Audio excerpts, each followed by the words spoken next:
Hey y'all, it's Adrian from Living Ardently, and we are finally back from our super long hiatus. I'm here with Sarah. This is the first episode we're recording post me getting married and all this stuff. I released a few other things before, like that we recorded before the wedding and released them slowly. But this is the first one we're recording post wedding. And we did do a couple things like, we got married and then we went on a honeymoon. Where to? Chattanooga, Tennessee. Yeah, Chattanooga, Tennessee. If you follow us on social, you'll see some of that on there.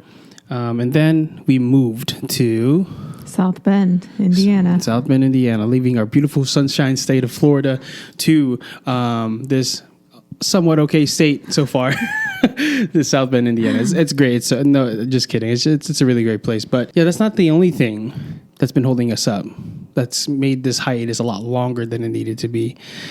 So we thought that we'd give you the real reason why Living Ardently has been put on this really long pause on social and on the podcast. And, we thought we owed it to you all to kind of maybe we don't. I don't know. We just wanted to share with you guys. So Sarah, why have we taken this long to get back into it? Well, it might be because we're having a baby. Woo! I'm pregnant and very, very sick. Yeah. So Sarah, I've been trying to... It's taking a lot of our time. Yeah. Trying to make sure I can be there for Sarah during this time for her because, it's been really rough. The early start of the pregnancy, the first trimester. So we've been going every which way and trying to make sure that she gets the best medicine and things that she can have as a pregnant lady to make it a little bit easier, So it's been taking a lot of our time and energy. Yeah. Yeah. So and a lot of changes. Yeah, Sarah, a lot of changes. We're just learning how to be a husband and wife, and suddenly, boom, you got to learn how to be a parent too. Yeah, now we're mom and dad. So it's a big transition for us. So we ask for your prayers and support, and if you have any wisdom, everyone throws unsolicited advice anyway. So let me just offer this as a time for you to solicit your advice to us as parents, as newlyweds and new soon-to-be parents. We are parents, but when we get to hold our baby. So prayers are super welcome during this time. But we didn't tell a lot of people until later in the later towards the end of the first trimester. And our co-hosts don't know until the recording of this podcast. So this episode, to start off today's episode, we're going to be talking about trust and how trust has changed a whole lot different for me. Sarah and I will do an episode together following this one. But for now, it's just going to be me and the co-hosts, Jurell and Steven. We're going to split up into two parts. The first half will be with Steven. The second half would be with Jurell. But we thought we'd start this episode off about trust with a montage of us sharing the news with some of our close friends and our co-host. If you're listening on a podcast and you want to see the video portion of this, you can check out our YouTube. Just search Living Ardently Podcast on YouTube and you'll find us. Right now, we don't have a youtube.com/Living Ardently quite yet. I think we have to get to a certain point of followers. So get us to that. Subscribers. Subscribe to our YouTube Living Ardently Podcast and enjoy. Oh, yeah. Peace. Peace. Or enjoy the show. Yeah.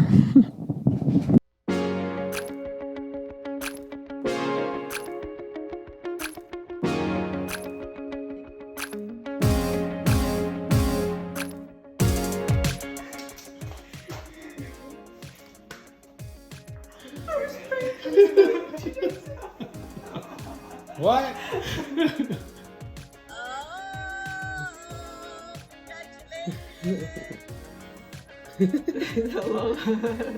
So you get some Lola? She's pregnant. Congratulations. Thank you. Okay. Oh my God. Are you kidding me? No.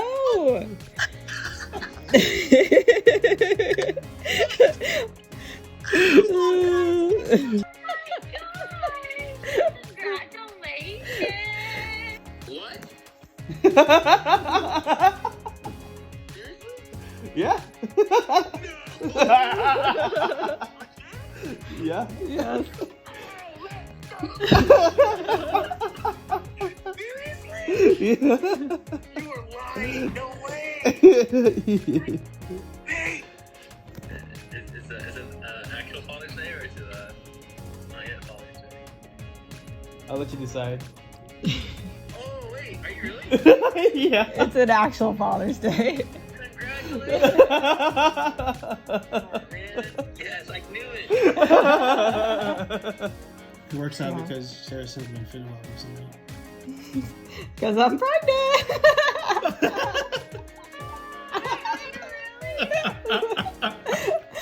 I've been feeling really unwell. I told you she would say that. Adrian heard you guys talking. Were you? I said you'll definitely have to visit sometime soon and Yeah. see our baby. I'm sorry? See our baby. Wait. You want to see our No. Shut up. That's what you're calling.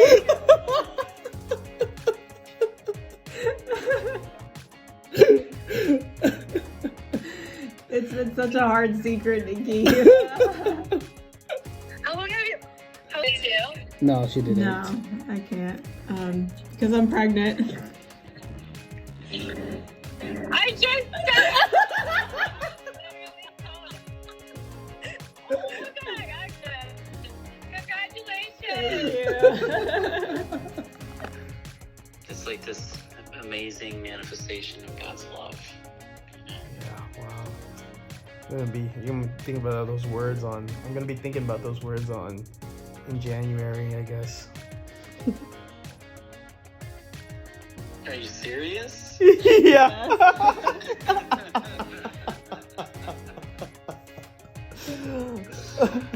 Oh my god, man. Congratulations. Thanks, man. But yeah, we're doing good. We're having a baby. I'm so happy. No, you don't understand. I was looking at Instagram. I was like literally 15 minutes ago, and I'm like, man, I need somebody to get pregnant because I need some good news in my life. Here's your good news, yeah. Yeah, 9 weeks along. I'm so excited. I'm gonna cry. Okay, Aw. I'm so sorry. Welcome to Living Artily. I'm your host, Adrian Giraldi, and that is our co-host, Steve Eguino. What's going on, What is up, bro? everybody? Long time no see. Absolutely. It's been way too long. Yeah, man. When was the last episode? Like earlier this year, February? I think so. I think it was Maybe like January? the beginning of 2021. Yeah, it's like half the year, and we're finally doing our next episode together. Yeah. Well, I mean, there was a good reason for it. That Right, it's right. been a while. I mean, Yeah. you got some hardware in your hand now. Oh yeah, check that out. Bling bling. Oh, blang blang. Look at was it Left Hand Club? Have you heard of Andy Mineo's what's the name of his song? Till Death, No Guitars. I don't think so. Bro, it's a bop. It's a wedding song, and there's a part of the song where it says, everybody in the Left Hand Club, go ahead, put your left hand up, and if you came by yourself, two-step in the name of love, I choose you. Oh, it's so good. It's man. We played at our wedding. We went crazy. Oh, that's so cool. Yeah, there was a line on one of his songs that I remember, and it was like something along the lines of like, people keep asking me if I'm having kids. Right now, me and my wife just practicing. I was like, hey, I see what you're saying there. I see what you're saying. That's amazing. Yeah, Andy Mineo's, he's great. He's an awesome. Yeah. He's a great artist. But yeah, I got married. The last episode we released was my episode with my groomsmen. I had like 9 groomsmen, and 7 of them were married, and 6 of them were able to be were willing to record a podcast with me the night before the wedding. And we were a little, we had a couple drinks. You can see it. You saw our little glow up, our little glow in our eyes. But it was good. They had great advice, and it was just some good coffee talk, and you can hear the chatter in the back and whatever. It was just like a really great episode with guys that I love a lot, and talked a lot about self-sacrifice, and within the first 2 months. Just a little over 2 months, and there's a lot of self-sacrificing that you have to come through, and it's great. So it's been a wild ride so far, but definitely a good excuse. Yeah. Well, I'm not gonna lie, I gotta go back and listen to that one because I want to hear some of those golden nuggets from your dudes. So that's gonna be awesome. But I'm glad you're able to do that. Yeah, it was definitely a unique experience, and it was a whole like 3 hour long worth of podcast, but I was able to cut it down to an hour and a half. Hour and 40, but yeah, really good. It was really good. What's up with you? What's been up with you? You've been doing some stuff too. You've been out of town, going around and doing great things. I've been trying to do that, luckily, a lot of places are starting to open up again, especially schools and parishes. And, with my job with the Archdiocese of New York as a Northern Regional Specialist now. So my camera's here, but Adrian's face is here. So I'm looking at Adrian over here. But, so, we were coordinators, but they changed the names and whatnot. So a lot of places are starting to open up. We were able to have our youth day this year. It was a hybrid event. So we rented some really cool camera gear, but what was awesome is that the church that we had the event in had a full AV ministry. So there were people there who knew how to operate cameras, and they had a whole production cove, and it was up in the choir loft. There was multicam settings and people running it was so legit. It was so cool. It's amazing. Been great to just reconnect with people and to kind of bring hope back to some places where people were really needing it. But things are going well. Been married since October, and now I'm trying to get ready for our reception, which is going to be this upcoming October. But I feel that's right. Every single day is a month closer. It's crazy how time flies. When we got married, we're we have a year. And now we sneezed and open our eyes and we're it's July. Oh my goodness. It's July. Oh my gosh. Yeah. Yeah. So here we are. 3 months. Yeah. Don't remind me. that's a lot. That's how wedding was too. It's we got until April. We got 4 months away. It was the beginning of the year, and then suddenly, boom, man, it just comes at you fast. And like I said, there's been a lot of stuff going on. And we've been taking a break off social media for a bit, but we're coming back. We're kind of keep picking up steam again, for sure. And another big reason why it's kind of been hard to do this social media living ardently podcasting is because we moved to South Bend. This is why, for those of you watching, I'm in a new place. We moved to South Bend, Indiana, from leaving our home state of Florida. Wow, that is a ways away from home. That's a far trip. Yeah, it's not Kansas anymore. It's not Kansas either, but it's Indiana. It's Indiana, pretty much.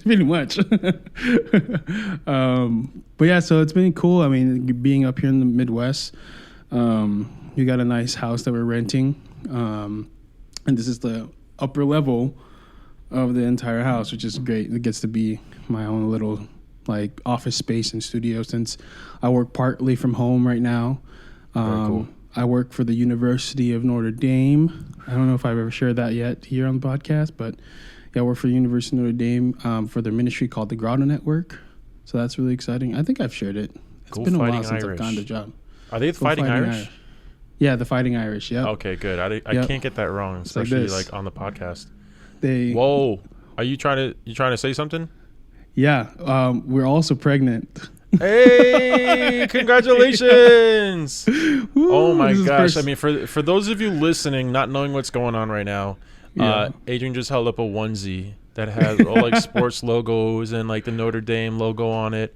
Yo. Oh my gosh, that is so cute. I wish I could jump through the screen and give you a big hug right now. I'm so happy for you, man. That's awesome. Thanks, man. Thanks. Yeah, so that's another reason why it's been a little stressful, is because we found out the day before, a couple of days before we moved to South Bend, that Sarah was also pregnant. Wow. But did you guys fly by any chance? No, we drove. I was going to say, because if you time. fly, there usually would be like, for those who need extra time, or like pregnant women, that'd be a time to announce, like, that's me and my wife. That was me on Father's Day this year. They're like, "Oh, the fathers stand up." I'm like, "Oh wait, that's me." Yeah. Wow, that's so exciting. What a blessing, this is gonna be, that's the announcement video. Actually, this episode is actually it's partly gonna be about trust, yes, but it's also a big reveal episode.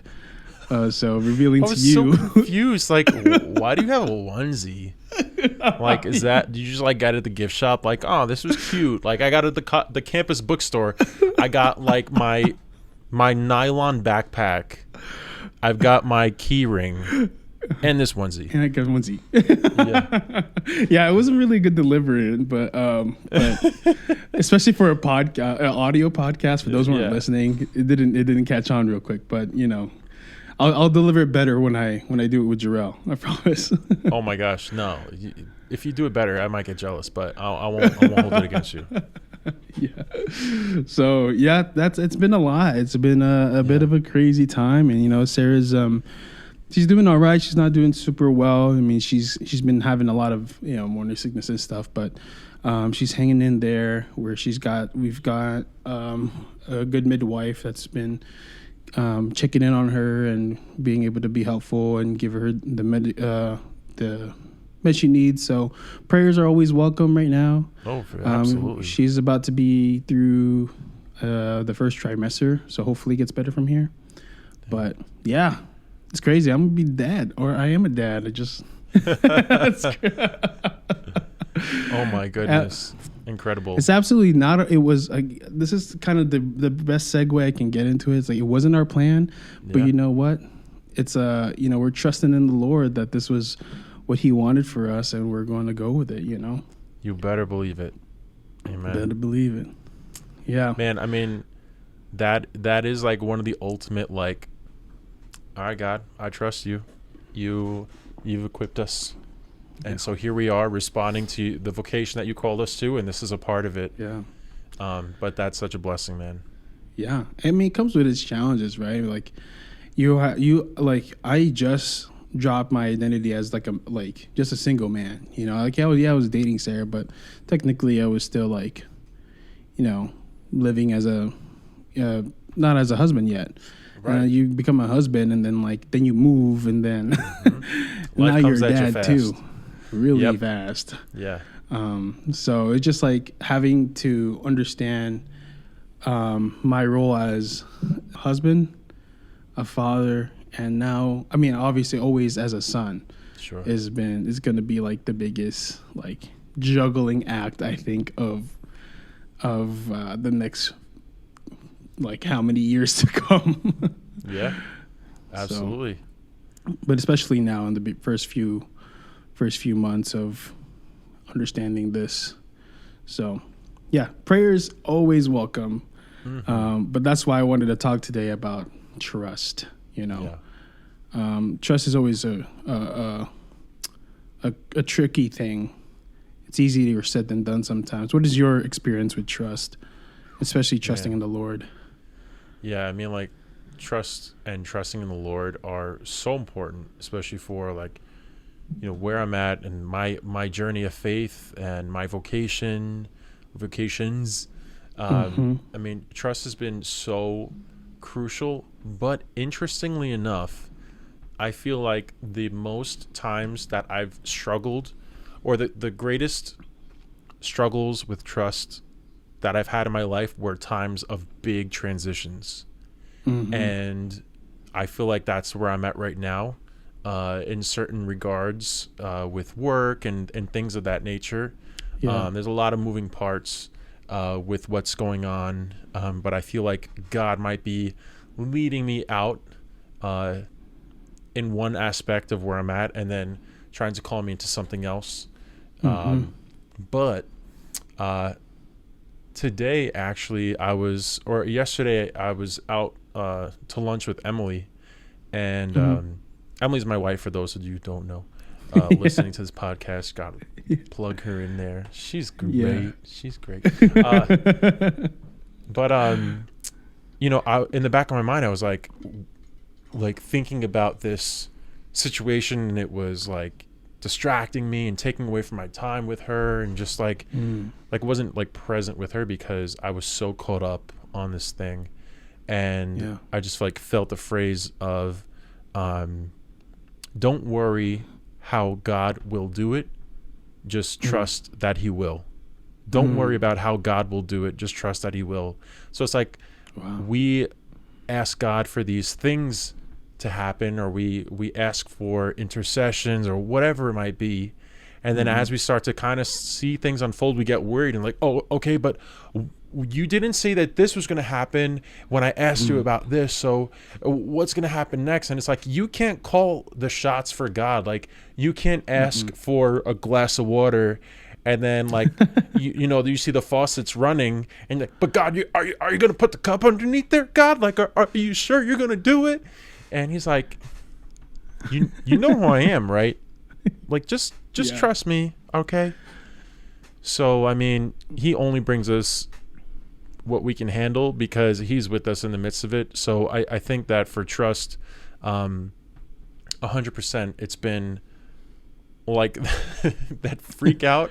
And then as you're yelling, like I can just see myself like, like trying to like, stepping on a curb and like the street is like right here. And you're like, I can't do it. I can't do it. Or like if you're like taller than the water and you're like, I'm 6'6", and imagine standing like a 3-foot pool. I'm like, I can't swim. And God is just like, are you done? Stand up. Are you just stand up?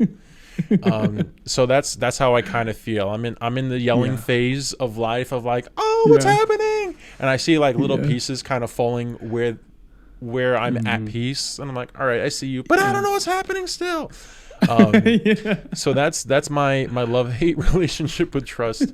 But honestly though, it's exciting to be in that space and in that stage of like crying out for help and being like, all right, God, I need to trust you more. Like, help me to trust you more. And the only way to grow in trusting is to be presented with opportunities where you have to.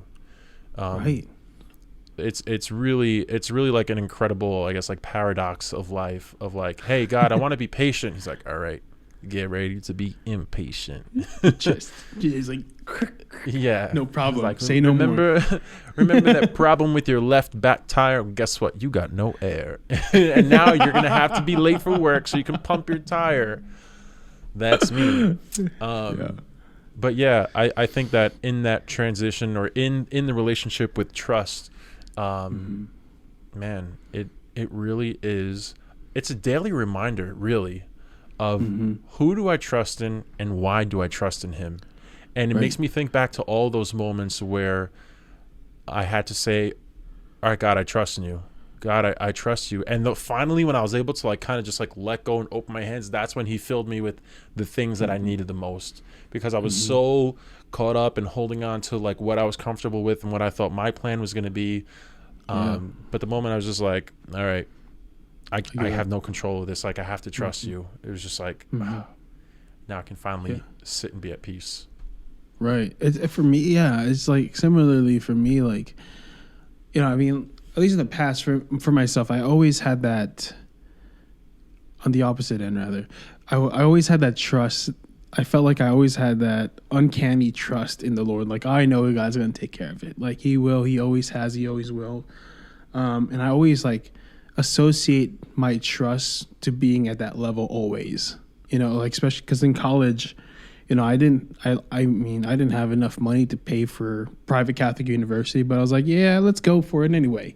And the Lord take care of it. Yeah, not without having loans, obviously. It's not like I went debt free out of college, but the fact that my parents had gone through some struggles financially to even be able to help me get to college in the first place, questioned me even being able to afford a private Catholic university, you know? So like, when I was able to get there and be able to afford every semester, like out of pocket, like was a blessing. Even when I ran out of money, like I was like, all right, the Lord's going to take care of it. Like, and he always did, you know, like, yeah, there was those moments of like, oh no, but I still like at the end, like back in my mind, I was like, the Lord's going to take care of this. He wants me there. Like, I know he like, this is part of the call. So I'm just going to go for it. And throughout my life, there's like big moments like that, transitional times, where I'm like, okay, like this is the job that God wants me to go towards, and I will. Especially with this now job, I wasn't really thinking about moving quite yet, out of the position as a youth minister because I loved it, you know. Right. But I was presented a really great opportunity, and I was like, well, is this weird? This is kind of like how, you know, this is giving me the same vibe as, you know, not having enough money for college, but hey, let's go for it. And I went, and, you know, like I would like to say that my day-to-day trust is at that level always, but it's not, you know. And it's like big moments like that. It's easier for me. Big life changes sometimes. But if I told you that, like, I was super overjoyed when we found out that we were pregnant. Like, yes, there was joy there, but it wasn't my first reaction. It was being afraid. Like, oh my gosh, like, do I have what like questioning myself, questioning financially, questioning like physically, am I like ready, suited, like as a father, am I ready to be this? And just doubting and like thinking all these things, but then like, slowly through prayer, like on our social media, we constantly post lines from this prayer called the Litany of Trust by the Sisters of Life, I think in New York. They wrote this Litany of Trust, and it's like the most beautiful prayer I've ever read in my life. And it's so hard that, you know, it's been part of our pretty normal content when we were posting regularly. And, you know, praying that kind of reminded me of that trust. And eventually I got back to that. I was like, okay, like I'm ready to be a dad. Like, I'm going to trust in the Lord that, you know, he's going to take care of this. We're going to be able to afford this. We're going to be able to do this. Like, we're going to be able to do it. Like, but it's always battled by doubt, you know. Trust and doubt are constantly at war. For just, I mean, in my life and in prayer, obviously. And I'm sure I'm not alone in that. But oh no, sir. I think that's our human condition. Right.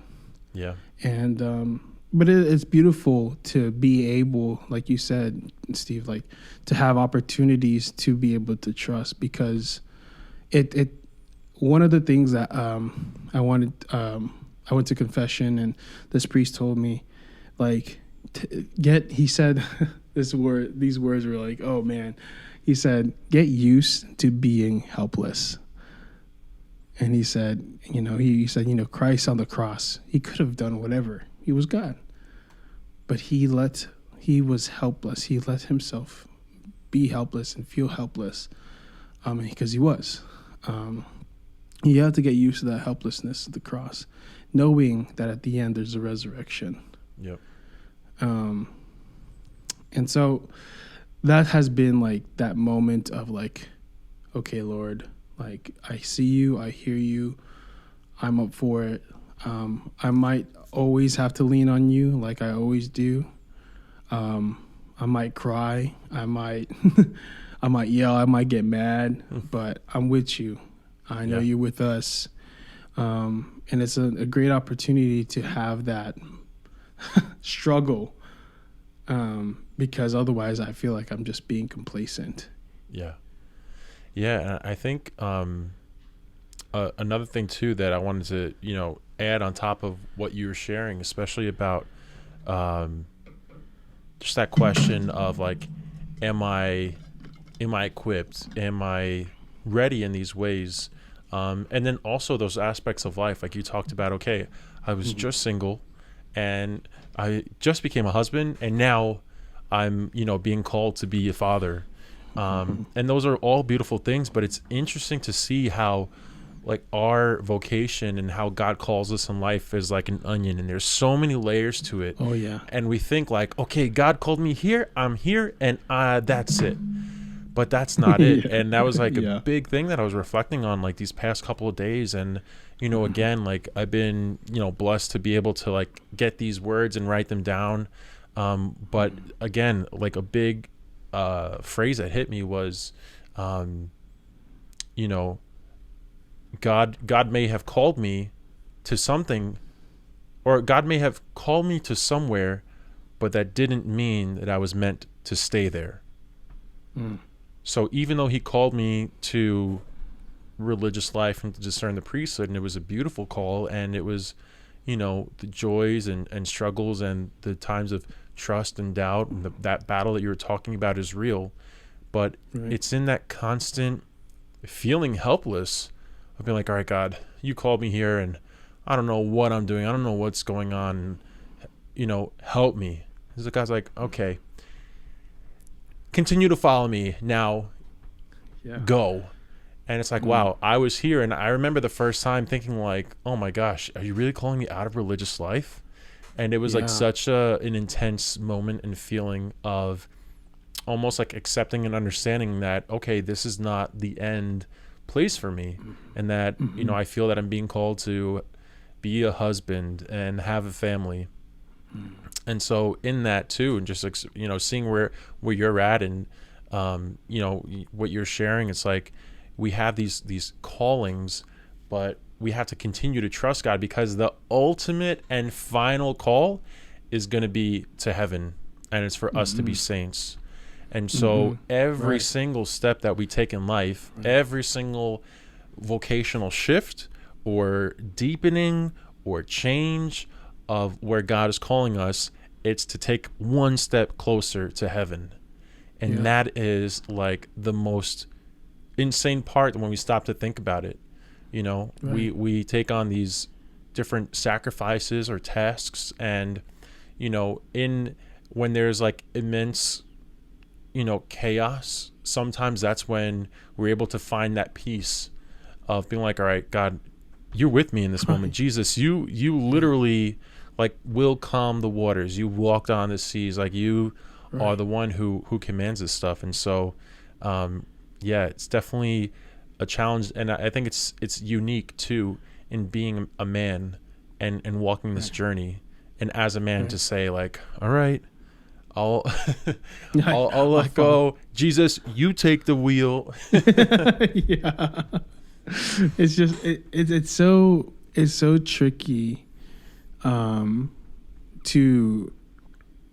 like, there's also that false sense of trust where you I don't know if you've ever experienced it, where you like feel like, oh, the Lord's got me, and then you just stay idle and you don't do anything. You know what I mean? Like I've caught myself in moments, not like recently, but like in the past and in different things, like Lord, I trust you. You take care of it. And then I do nothing to figure that out. Yeah, there's part of, for me, like I always thought of how trust can become a crutch if we don't put it to practice,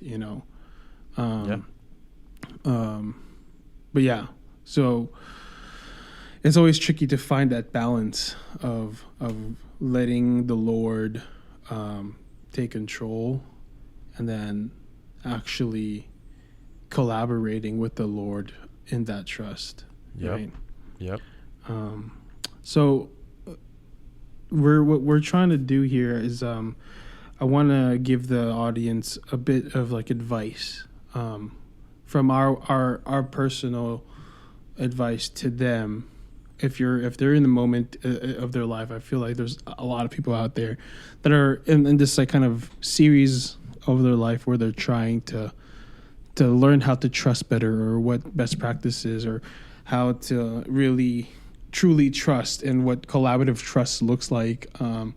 So just like the last few minutes here is give them some advice, best advice you had got about practicing trust in your faith and in the Lord. Well, I think one of the best pieces of advice I've gotten with trust is, usually in times of me trying to make a decision in life, whether it's, what school do I want to go to? What career am I looking towards? What kind of jobs do I want to apply for? Even relationship things. Right. But I was always told, don't make decisions when you are upset. Because when we're upset, a lot of that trust, a lot of that peace, a lot of that, clear and logical thinking goes out the window. And we're like, I'm just going to do this. And then we find ourselves in the situation and we're like, I wish I would have waited like 5 seconds and I would have calmed down and then I would have made like the right choice. Right. So that was a big help for my parents. They always told me like, don't make a decision when you're upset. Like pray with it, sleep on it. But then another piece of great advice that I got was, talk to people. And that helps with the trust because, we're able to kind of fall back on God. But as you were saying, we can't just be like, all right, Jesus, you got me. And then I can sit back and do nothing. And like you said, be idle. So in that, you have to move in that trust. You have to move in wanting it and pursuing it. And I think something big that helps too, and kind of just speaking for like where I'm at in my life of, making decisions and, do I, resign from a position or do I quit my job and do I, put a different hat on my head sort of thing. Not physically, I'll keep this one on during the podcast, but a big piece of that is, talking with people and sharing where you're at and saying, hey, like, I trust that God is going to lead me in this direction, but do you think that this sounds right? This sounds like me. And I think that it's great to talk with people who know you and who care about you and want nothing but the best for you. And so when you find those people to say like, hey, here's the situation I'm in, and those great, solid, faith-filled friendships where you can say, look, I'm having a really tough time, like trusting in God. Like I feel like he's calling me in this direction or I'm called to do this thing. But I'm having a tough time. And just knowing that you have support makes all the difference because we all think that we're traveling these, hidden roads alone, but we're all standing next to each other, walking down the same path. And that path is ultimately trying to make it to heaven, but we've got, we all make different decisions and try to make it there. But you never know the journey that somebody's on or the road that they're traveling down. They may have been there before, or they may be in a situation where they need someone to accompany them and walk with them. And, Jesus is always walking with us. But when we have somebody else in the faith who's able to be like another rock for us, it makes a huge difference. Yeah, it's so true. That's something that I was going to share too, is finding community or, finding those good friends that, the Lord's blessed you with to kind of help you through those moments of leveling your head in moments of decisions or, discernment and being in a place of like, I don't know, like in places of distress or doubt. It's always good to speak with another person for them to help you kind of work through it. And that's like a source of me. Like I always like chat with a lot of my good friends, a lot of my groomsmen, my wife or whoever. Like I have a lot of, I was blessed with a good amount of friends that are faith driven, and I have some mentors that I look up to that I can go to as well. And they're not, and like if you don't have any physically like close to you that you like are friends with in your church or your community, your school, wherever, like don't be afraid to make community online. Like, Yeah. that's how Steve and I made community. That's how me and Jurell made community. We all met online on Instagram, and now we're. I mean, I consider these guys too my some good friends out there. You know, yeah, it's not hard to make good community online anymore. So. I think the most important part is when you're trusting or doubting yourself is not to not to let yourself stew in that alone. You know. Yeah. One thing that, if you don't mind, I add on. It's like something super practical. Is write it down. Like, what are those things that you are struggling with trust, or what are those items that are like hands down? Oh, easy. Lord, I trust you. Write them down, and it's almost like these like two columns of like, what are the things that I'm so trusting in, and it's like 2 + 2 is 4. I know God's got me. What are those items? And then what are those like differential equations where you're solving for like crazy things? Like, all right, Lord, like I'm having a tough time trusting in you right now with these things. And like make these lists, and then like thank God for this side, and then like really like talk to God with this side, and still thank him for those things that you're like having a tough time with, and look through each of them, because just putting it down on paper or verbally saying it to people helps us to assess the situation and see kind of where we're at and how we're doing. So literally, you know, Lord, I'm having a tough time knowing what day I should take off next week for a break. Putting it down, I'm like, well, if I put this day, then and you know, we're able to kind of work those things out. Some of them might not be that simple, but I think that almost in that same regard of that litany of trust, like, you know, I think the sister says like, deliver me, Jesus, from, and then like whatever it is. I honestly forgot like how the prayer went, but you know, Lord, I'm having a tough time trusting. Jesus, I trust in you. I'm having, you know, I'm having a tough time trusting my significant other or my parents or my siblings, my friends. Jesus, I trust in you. And I think, you know, those words and that divine mercy image is so powerful. Jesus, I trust in you. Yeah, that is riddled everywhere in my household. Back in Palm Beach, was like a common thing to see at the house. And I guess Jesus has always been calling me to trust him since I was young because of that. And to the same vein of writing things down, to add on to, is the other part of what I was going to say is writing down the times where you doubted Christ and it worked out. If you have a journal, you've been journaling, and you have those kind of saved somewhere, read back at those journal entries or whatever. Or if, like, you know, if you don't have a journal, you don't keep up with that stuff, you know, get a piece of paper, whatever. If you start digital notes, like on an iPad or a tablet of some sort, just start a new note, start a new page, and just start writing like the days, like, oh, I remember that time in college where I thought I was going to fail that exam and didn't prep enough, but the Lord helped me, you know, study and, you know, remember some things during the exam, and I got an A, you know, like, or I didn't think I was going to make it into my master's program, but, you know, I studied enough and I was able to do it, and grace of God, I was able to pass and got into the program. You know, just like reminding yourself of this really challenging, like tough times in the past that you got through, that God's kind of carried you with, those and write those down, and just remember, like, oh yeah, the Lord's gotten me through this stuff. Like, he can get me through this, you know? Yeah. And it's hearing those sirens. Yeah. Yeah. I live on a busy street, you know what I'm saying? Yeah, so it's good. You got a good microphone for it. And I think the last thing I had I was gonna say is, like, in the matter of trusting.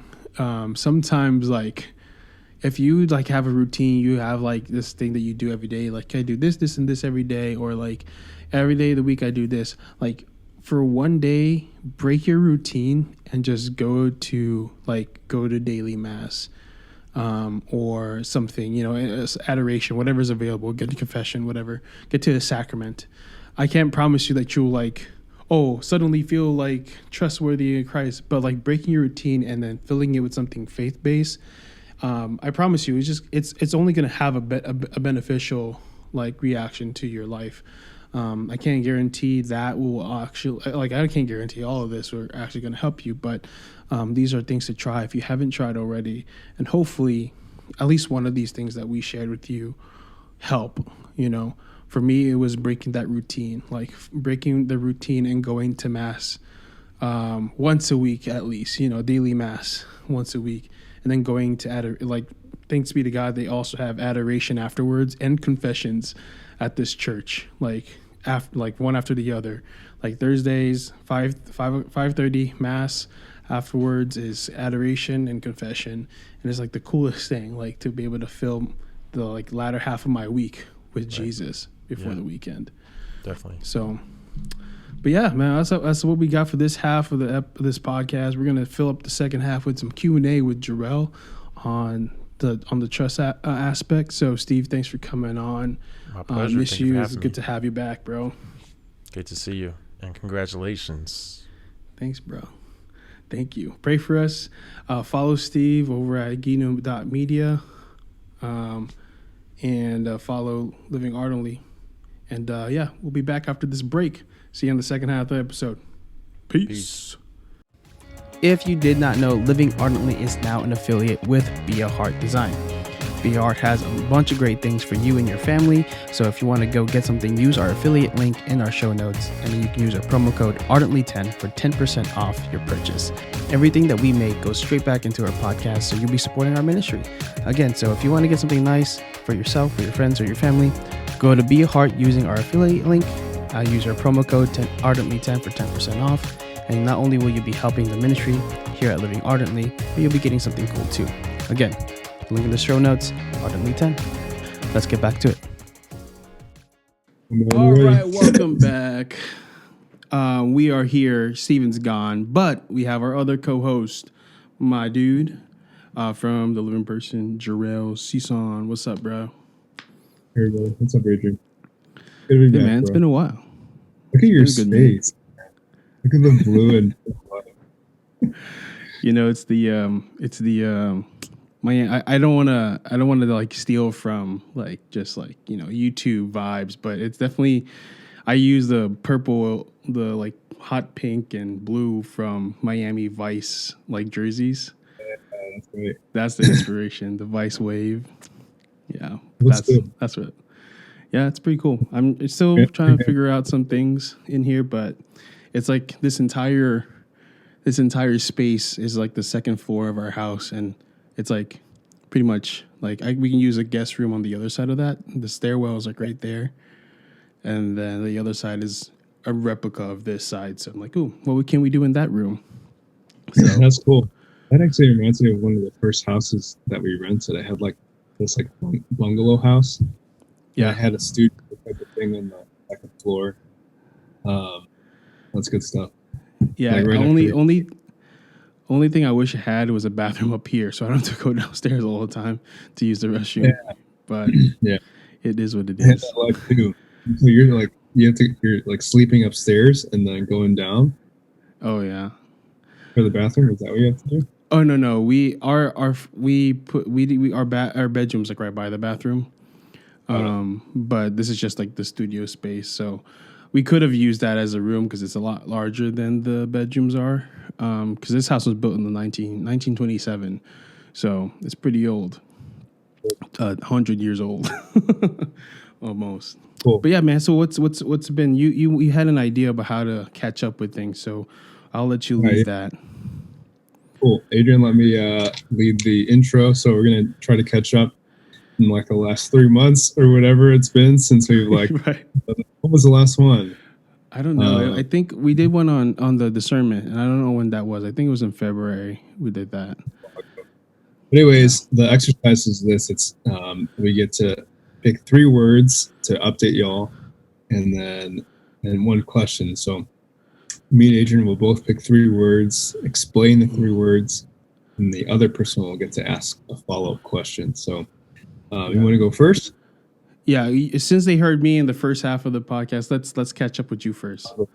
Okay, cool. Well, my 3 words are inspiration, baptism, and self-care.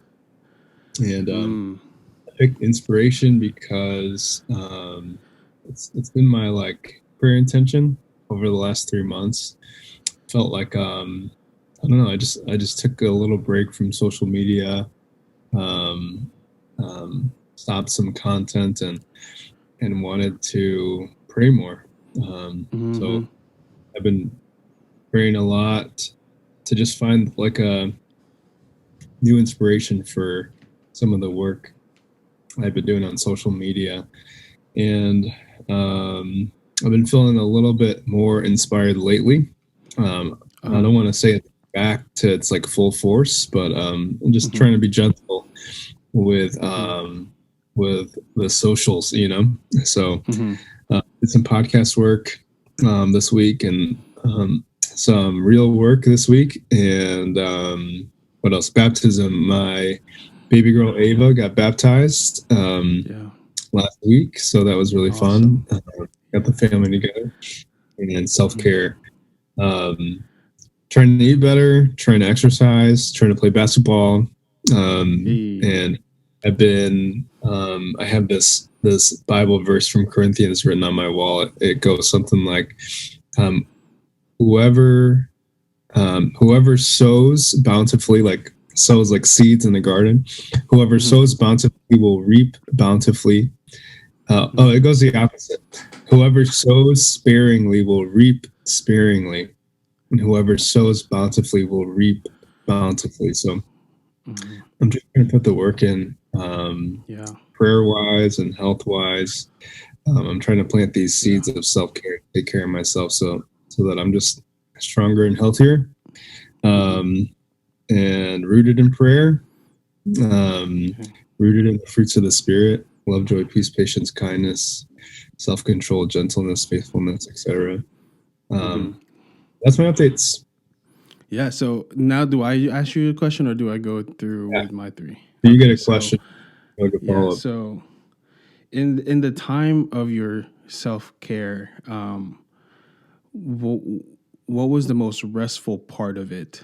Was it the working out? Was it the gardening? You're being with your family? What was the most restful part? That's a good question. The most restful part, I would say, sleep. The amount of, I think, no joke though. I think that's it's funny. Like I listen to people's like self-care plan, and sleep isn't on the self-care plan. It's like I'll keep on grinding and grinding and grinding. I'll do all the self-care things except for sleep. Like, who needs sleep, you know? But I took a lot of time to sleep, you know, and that's significant because like it's either one or the other. Like if I'm not doing like if I'm not showing up on TLP, I'm sleeping. You know.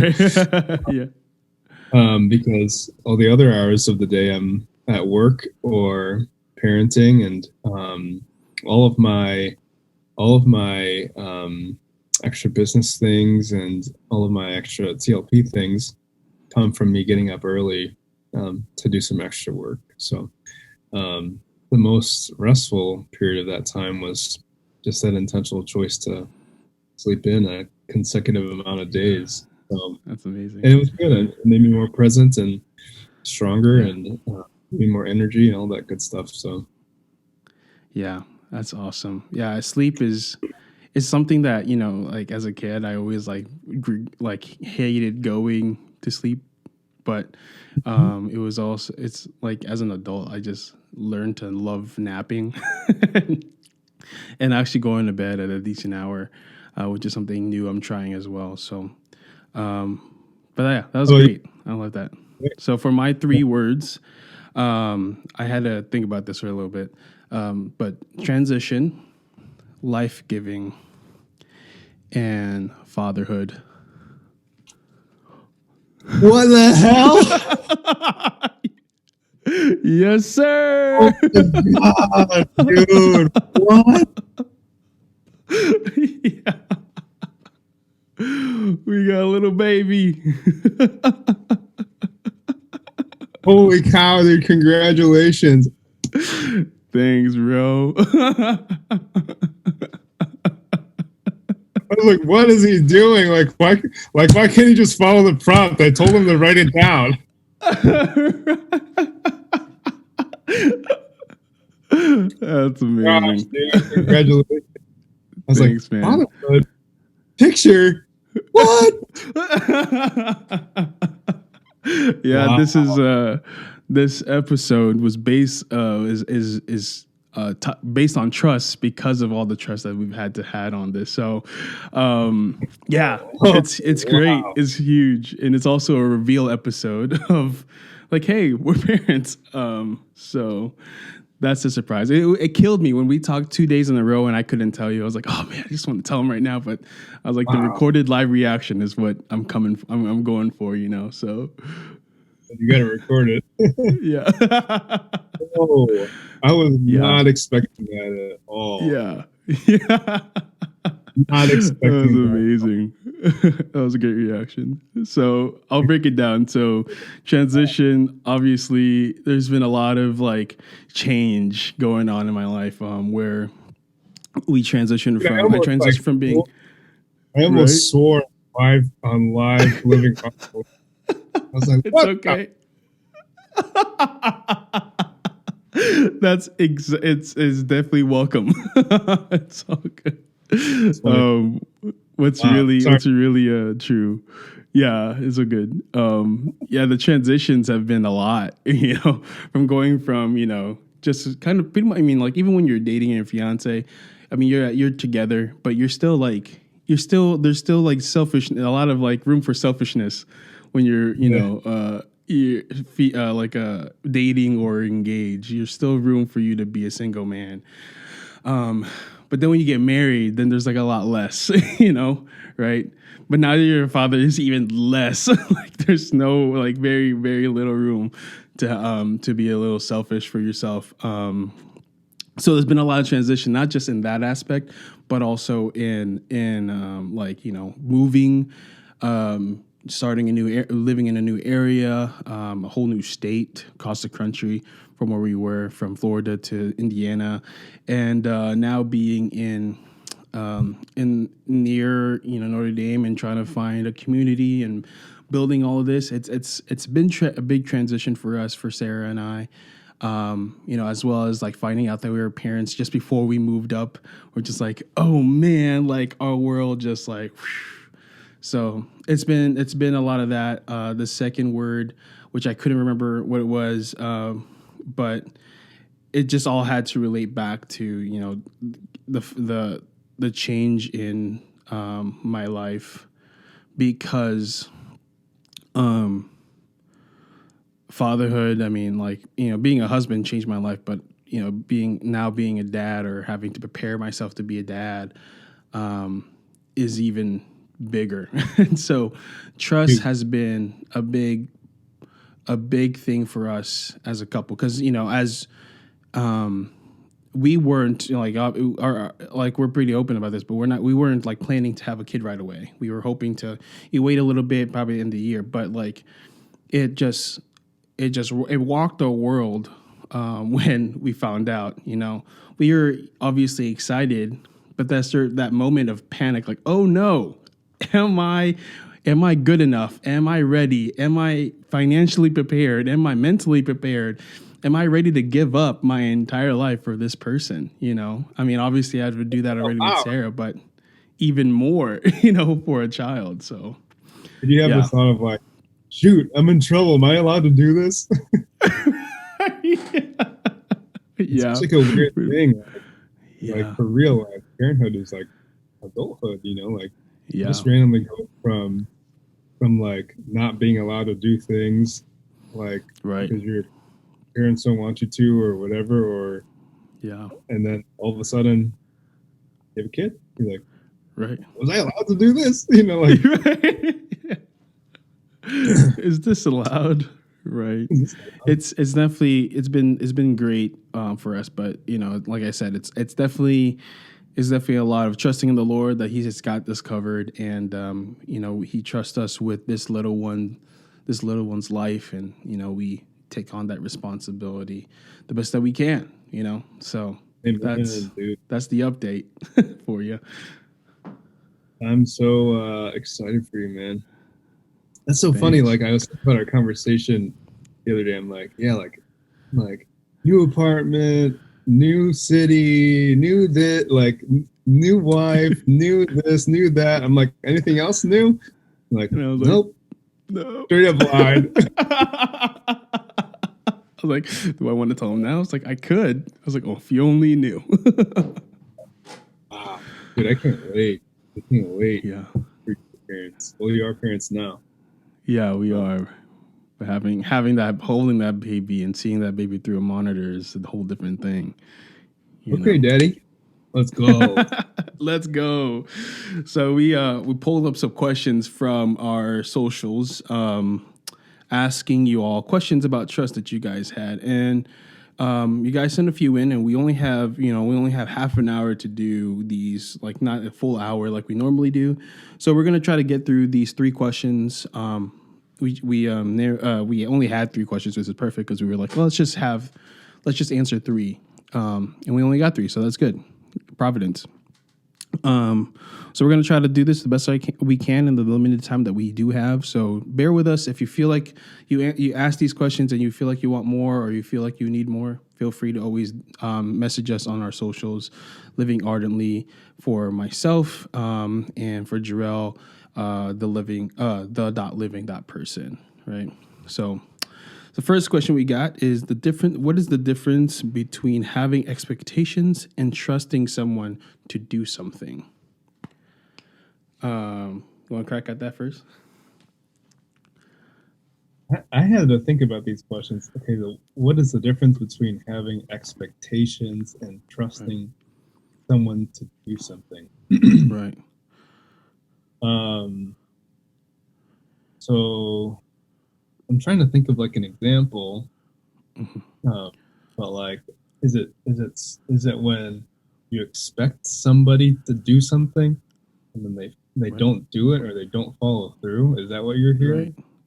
Yeah, what I'm hearing is like there's a misunderstanding. I guess maybe a struggle with control here, like having to rely on somebody and versus like expecting them to do something. Like, I mean, maybe put it into our marriage. Like I expect, or my wife expects me to be there for her, versus her trusting that I'll be there for her. Sometimes our expectations can be more unrealistic or higher than what reality is. Does that make sense? Yeah. I think like my initial thought is that expectation maybe is rooted in communication, like good communication. Like, are you going to pick me up for the movies or what? Like I need a ride. Like, you going to show up? Right. Like, okay, yeah, I'll see you at like 8:30. And trust is rooted in like a deep relationship. It's not. Maybe to me, like trust is like I don't know. I have this image of someone like at the edge of a cliff and like being asked to jump, but you're not quite sure if you're going to be caught. So you're going to like take the jump, you take the leap. Right. Trust right. Be caught, So that's my initial thought of it. What were you thinking? So for my thought is I'm just like trying to relate it back to like maybe someone's expecting something from God. Like they're expecting a prayer to be answered by God, right? But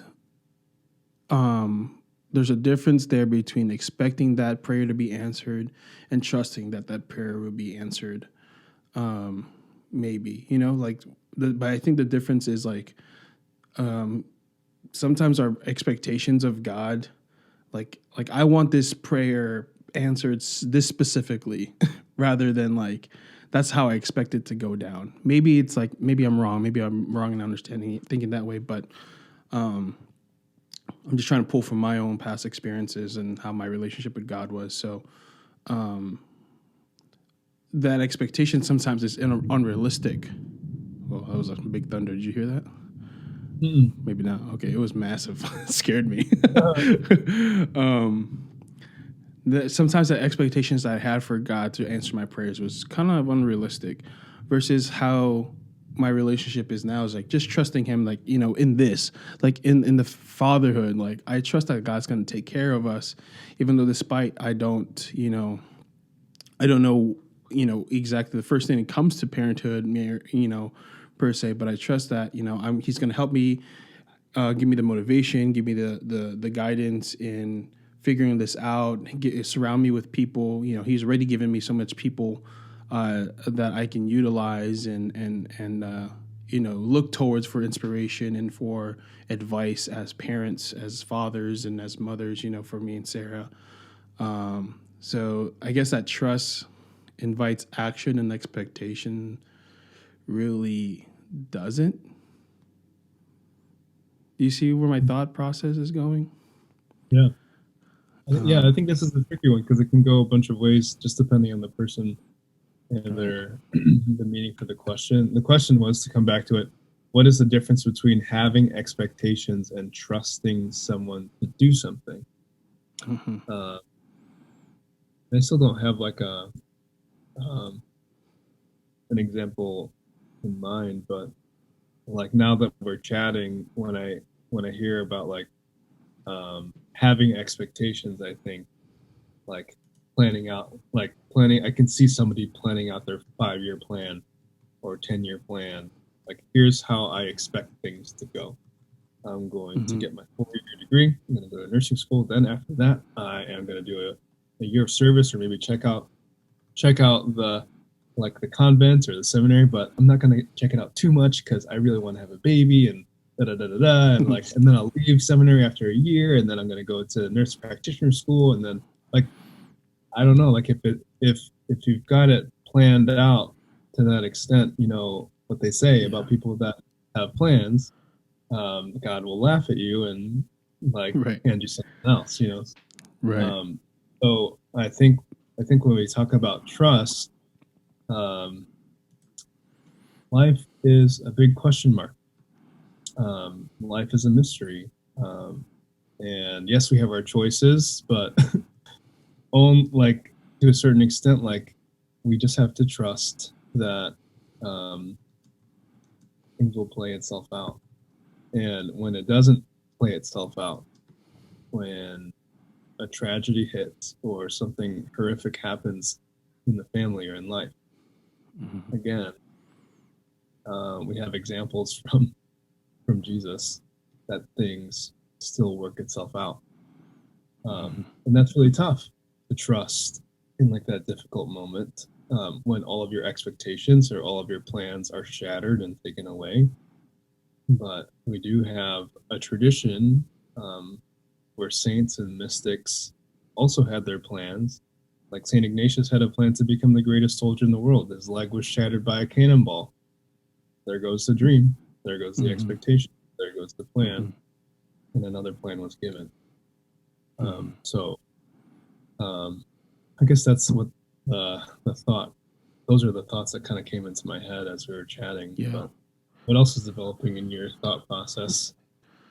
Yeah, I think it's just a matter of, I guess, checking your expectations and checking in where your trust actually is in that person, in that relationship with this person you're talking about, whether it be God or another person that you trust, like a family friend, a significant other, whatever. I think it's just, if you are able to communicate with them, obviously you can communicate with God too, obviously. But if it's a person that you are close with, having these conversations about expectations and setting these is something that should come first, maybe. You know what I mean? Like the conversation probably should happen first about the expectations you have in a relationship. Say like, hey, this is, you know, you start dating somebody, it's like, these are the expectations I have. I'm not going to do this, but now I'm going to trust you that you won't cross these lines or do these things or help me grow, like in these certain ways. So I feel like one precedes the other in some facts, often. And so at that point, after you set those expectations, I think trust is all you can do at that point. Yeah, I like that. Maybe expectations are like the starting point. It's like a clock at the boundaries, and then let's live our life and trust that we're gonna live out these promises. Right. Now, if a person breaks that trust, I can see how it can be hard to set expectations for the next, say it's in a relationship, like going back to that example, if that person you set the expectations with and they break that, you leave it to them and you trust them that they will follow through. When they don't, I can see why it can be hard in the next relationship to set expectations again or have that trust in them to hold up those expectations. So it can be difficult, and I think that goes back into prayer and just kind of maybe even sitting with down with someone to help you digest that, whether it be spiritual director, therapist, like kind of work through it if you are struggling with trusting and stuff like that with other people. Yeah. So that's great. That was a good one. The next question that was sent in, this one made me say, oof. Trusting yourself after a year of self-sabotage, relearning. So it's really hard because I guess like they were limited, right? So they didn't, it's like we can kind of get to the gist of it. Trusting yourself after a year of self-sabotage, relearning the difference between anxiety and instinct. Yeah, that's tough. Can you rephrase that question for people to kind of understand? It's tough for me. I think, let me see if I can pull this up here.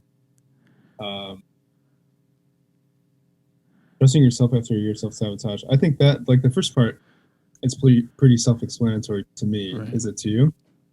Yeah. And I don't know if I know the difference between anxiety and instinct. Like, I've never thought of it that way. I've never thought that there was a relationship between anxiety and instinct. So, and I'm not trained, or I haven't studied anxiety scientifically or in like a mental health context. Like, I have a bunch of friends that are studying mental health counseling, so I'd love to tap into their brains. If you're listening to this, I'd love to see what your thoughts are on the relationship between anxiety and instinct. But I think first part of the question, I think a lot of us can say that we've had a season of self-sabotage somewhere in the pandemic year, just a year. Yeah. A lot of grief and a lot of like navigating how to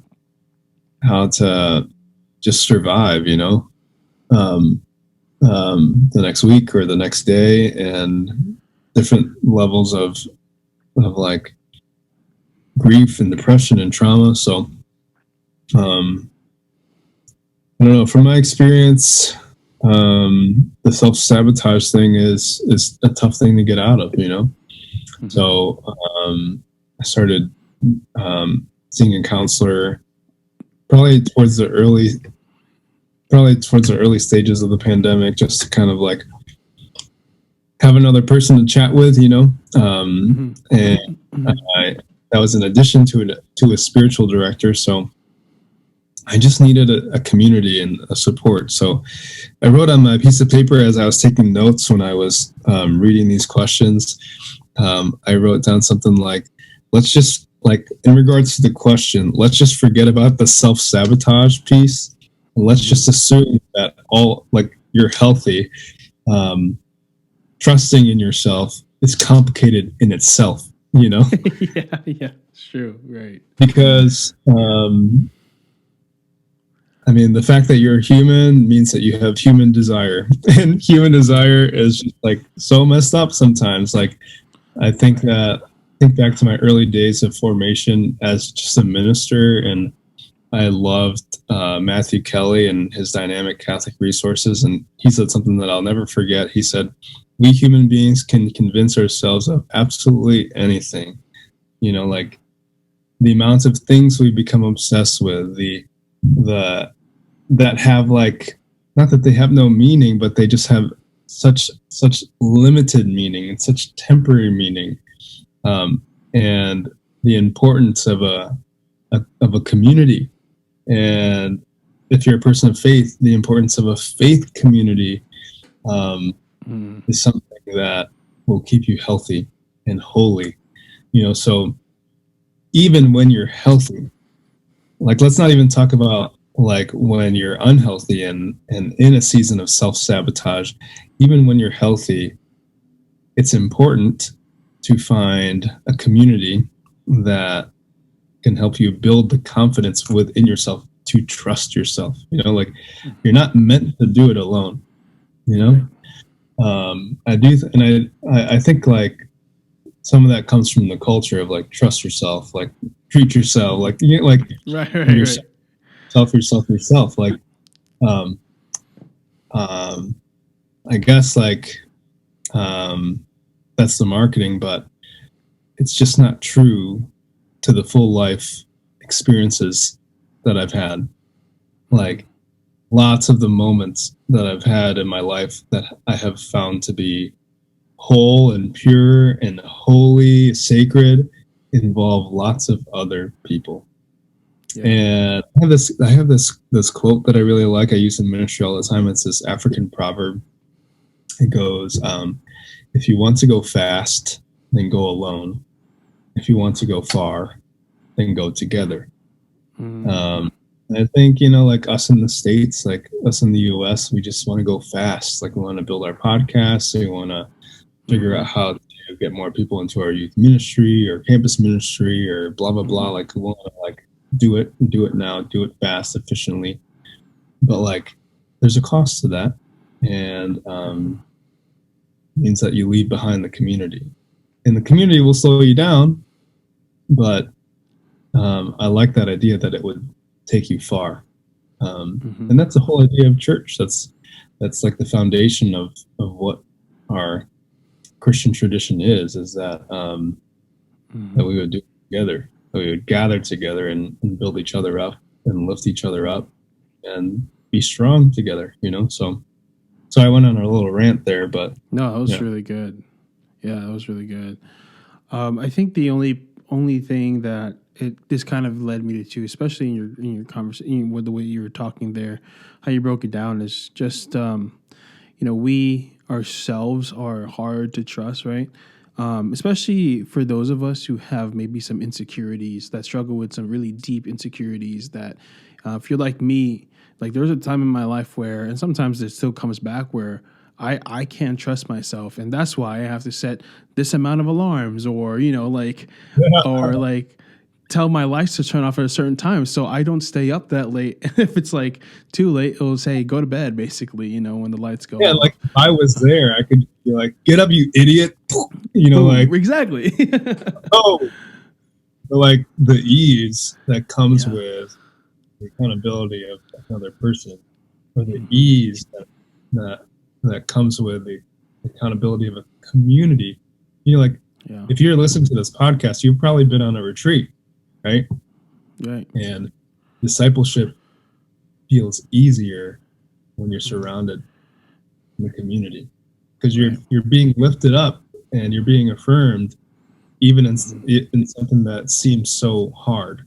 Like, something so hard seems easier when you're lifted up by the community. Like, yeah, you can go by yourself, but to me, it's so much harder. There's so much resistance by yourself. Exactly. And the thing too, I think, especially like I said, if you struggle similar to how I used to struggle or how I struggle now, it's like you sometimes see yourself a lot lesser than how people see you. You know what I mean? Like you have these, like, I can't trust myself, but some people see me as the most trustworthy person they know. You know what I mean? And so there's this quote that came to me, or this saying that came into prayer. It's like I was like, your loved ones see you for more than who you think you are. And sometimes I think of myself as a lot lesser than I actually am, obviously. And it's just because like I set these maybe unrealistic standards for myself. Maybe it's rooted back into like those unrealistic Asian standards, you know, especially when it comes to like academics and stuff. And when you don't find yourself successful in those quote unquote successful in those standards, you kind of like, oh man, I'm not good enough, you know. And but despite the way I think of myself, there's so many people who are very, very fond of who I am and what I do, and especially like my family, my friends, my wife, you know. And yeah, we need to sometimes see ourselves in the light, in the way that those people see us, you know, because I think that's more who we are than what we think we are sometimes. Yep. Yeah. I love that image of being seen in the light. It's so good. Mm-hmm. There's a song that we use. Go ahead. Go ahead, sorry. No, I was going to move on, but you had another thought. Oh, yeah. I was just going to say there's a song we use a lot for the Mile a Day Challenge. I can't remember who it was by, but it's called Stand in the Light. And the beginning of the song is stand in the light and be seen as we are. You know, so I love this idea that like this idea that you're talking about, how we see ourselves as lesser, and then you can see yourself in the light and be seen as like, oh, this is who you are. And like just like you said, like see yourself as the way God sees you, or your family sees you. So things like that. Yeah. So true. Especially in Christ. Christ sees you as the most precious thing in the world. You know. So the next thing here, the last one that we have today, is how do you know when you're in a good place in trusting God completely? Again, how do you know when you're in a quote unquote good place in trusting God completely? I'm going to just go ahead and crack this one first. But I don't know if you ever know. Like, I feel like there's always growth in that. I think there's going to be times where you're better off than, you know, when you're, say, you're beginning of your faith journey and where you possibly are now. It's probably a good place, you know, like, but obviously some people still struggle with trust, and will always struggle with trust. But as long as you are, I guess, actively trying to grow or understand, or, you know,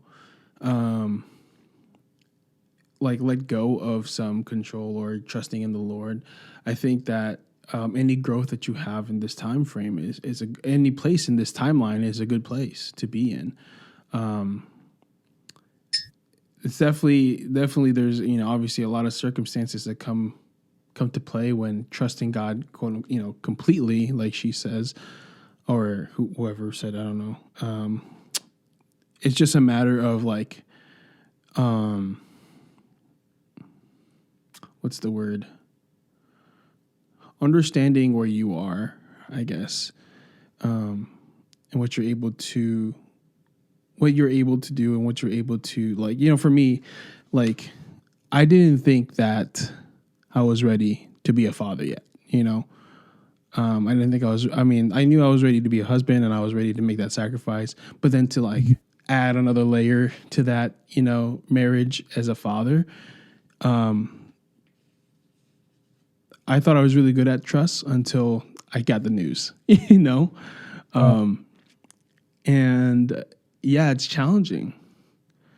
to like figure that out. But in prayer and thought, in like in understanding that who I am as a child of God, as my identity as son, and the kind of something when you put like today, like I'm both, like being both son and now father to a child, and being able to know who I am and my identity really helps me with my trust, in my struggles and trust. And so I think being in a place completely trusting in God is any place you are in your journey, whether you're starting or you're seasoned vet, quote unquote, So yeah, I don't know. That's just kind of my that was my first initial thought, is that you can be in a good place anywhere you are, but maybe you understand it a little bit differently than I do. So what do you think? No, I think you're totally right. I don't know if you're ever going to be in a good place or a perfect place. I think the only thing I have to add is like a little nuance that I caught, and it's in the question. It's the question says, how do you know when you're in a good place? Good place is in quotes. How do you know when you're in a good place in trusting God completely? And I think that some of the religious language that's handed off to us is meant to showcase, display, or highlight an ideal. That the ideal is Jesus on the cross, like totally yours, a total self gift and total surrender. And the idea is that we would follow in those footsteps. But life, right. And it's a lot harder to figure out how that example can exist in our life in big ways and in small ways. And on top of that, I think that in our culture, there's an obsession with perfection. And if you can't get it all done perfectly, then you're somehow lesser or unworthy, or not the greatest Christian, or not the best Catholic, or that like you should have done more, like it's like yeah. And it just kind of like sets you up for a lot of self-doubt, questions, and things like that. So what I want to say is we should keep striving, surrender our lives to trust, but your best is enough if it's your best, And I think the parents in the room know what I'm talking about. Some days, dude, like it's hard to brush your teeth. Like you got your baby in one hand, you have a toddler pulling. I have a toddler pulling my leg in the other hand. I'm just trying to like do these simple things, and bro, if somebody said like, well, are you giving it all completely to God, Jurell? I would be like, bro, get out.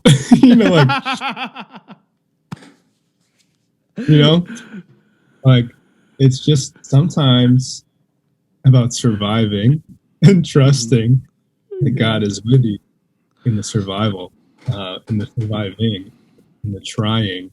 It's this like holy struggle, this holy trying. And I when I think about trust, I think about these questions that are just like a little bit more gentle, because I think that they're more helpful.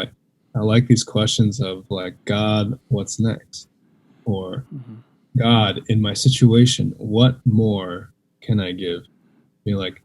Push me like 1 inch more. And then if I survive that, push me 2 inches more, or just like one more step. Because to ask the question, God, what more can I give? is good enough of a starting point for God to work a miracle from my perspective, at least. It's to me, it's less about like this like self-deterioration, self-flagellant, like let me beat myself to the ground until there's nothing left because I gave it all to God.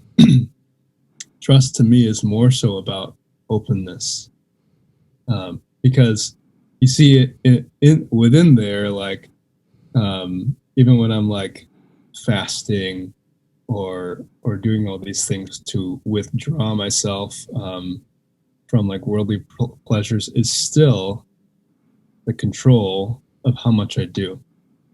And what I think is more powerful is a hands open, palms up sense of openness. Like, I'm ready for anything. That's scary, you know? Yeah. Because if you give it to like a go get 'em like guy that like has like a ton of discipline, like what's his name? Like, is it Michael Goggins or something like that? Yeah, And Goggins.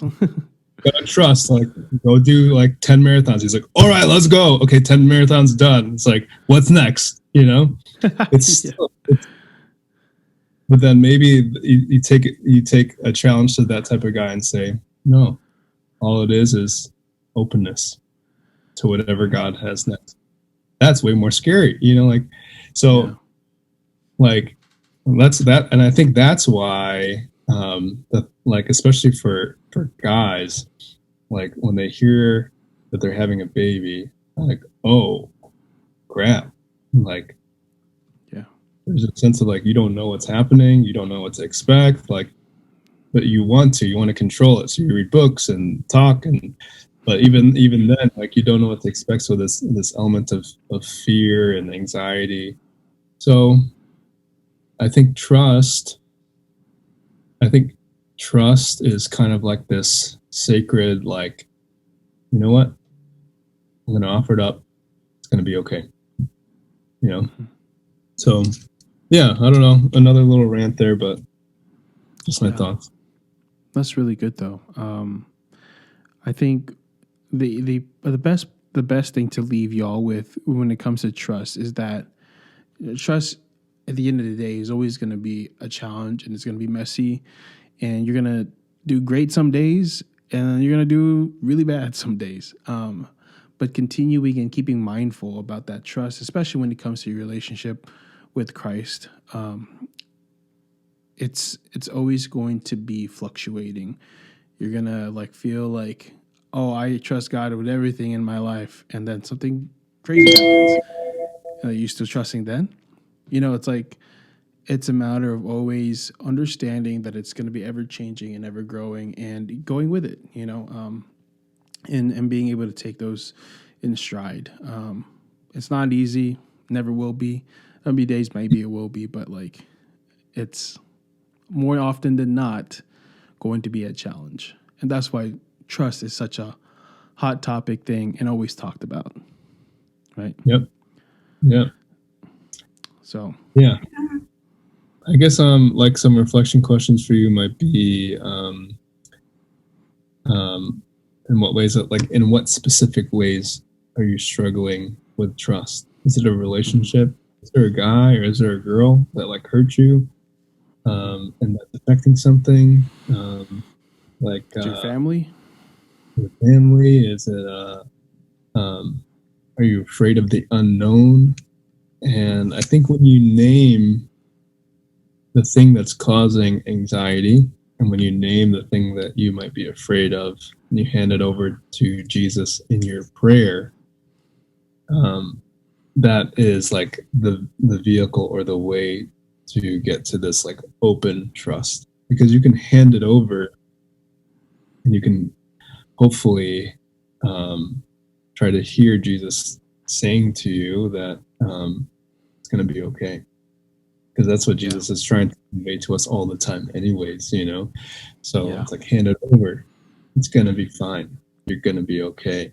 Like, look at the work that God did with me, look at the work that the Father did with me, hand it over, going to be okay. So yeah, that's really good. So hopefully, if you have more questions, I mean, hopefully we did a pretty good job in helping you process these questions. I don't think we really ever really get good answers. I think the good word is help you process these questions. Because I don't think we can ever really give in these Q&As a good yes or no answer unless it's about our personal preferences on food,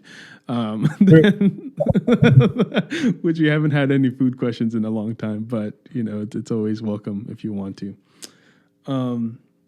But if you want to, you know, I think one thing that I wanted to do to end this podcast was to pray the litany trust with you. Would you mind praying with me at the end here? I love that. Cool. So before we head out, always follow all of our socials. We're also on TikTok now, Living Ardently Pod on TikTok. Follow us Living Ardently everywhere. All the socials are down there below in the show notes. Follow Jurell at the.living.person. Follow our other co-host Steven at Eguino.media on Instagram. And yeah, ton of stuff on YouTube. We're going to be adding some other content potentially, podcast wise or snippets and things like that. That'll be kind of exclusive to YouTube potentially. So go check that out. Subscribe there. Get us to 100 subs. That'd be really cool. We're at like 70 something. If you get us to 100, I will hug you all. I don't know. Maybe we'll do a giveaway. We'll see.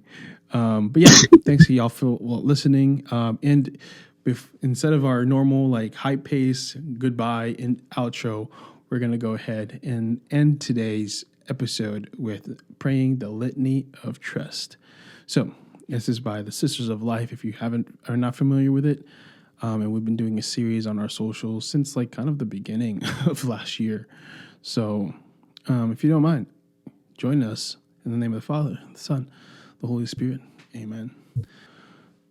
From the belief that I have to earn your love. Deliver me, Jesus. From the fear that I am unlovable.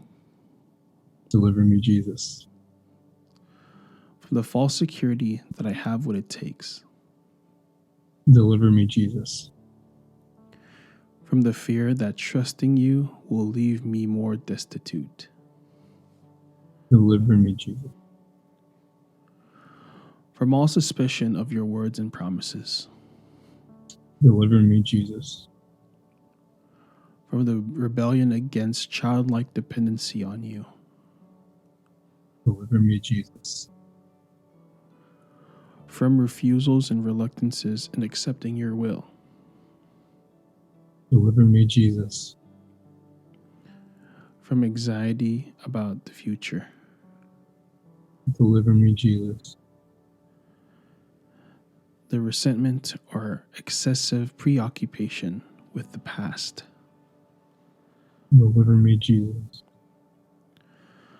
From relentless self-seeking in the present moment. Deliver me, Jesus. From the disbelief in your love and presence. Deliver me, Jesus. From the fear of being asked to give more than I have. Deliver me, Jesus. From the belief that my life has no meaning or worth. Deliver me, Jesus. From the fear of what love demands. Deliver me, Jesus. And from discouragement. Deliver me, Jesus. The response now changes to, Jesus, I trust in you. That you are continually holding me, sustaining me, and loving me. Jesus, I trust in you. That your love goes deeper than my sins and failings and transforms me. Jesus, I trust in you.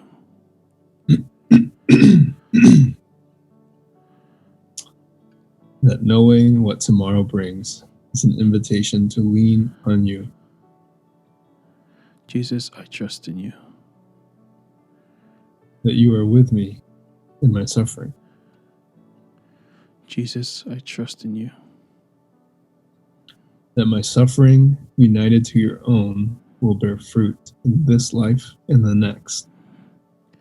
Jesus, I trust in you. That you will not leave me orphan. That you are present in your church. Jesus, I trust in you. That your plan is better than anything else. Jesus, I trust in you. That you'll always hear me in your goodness, always respond to me. Jesus, I trust in you. That you give me the grace to accept forgiveness and to forgive others. Jesus, I trust in you. That you give me all the strength I need for what is asked. Jesus, I trust in you. That my life is a gift. Jesus, I trust in you. That you will teach me to trust you. Jesus, I trust in you. In the Father, the Son, Holy Spirit. Amen. If you want to read this prayer and don't know where to find it, I will leave a link in the show notes. But thank you all for listening. And until next time, keep living ardently. Peace. Peace.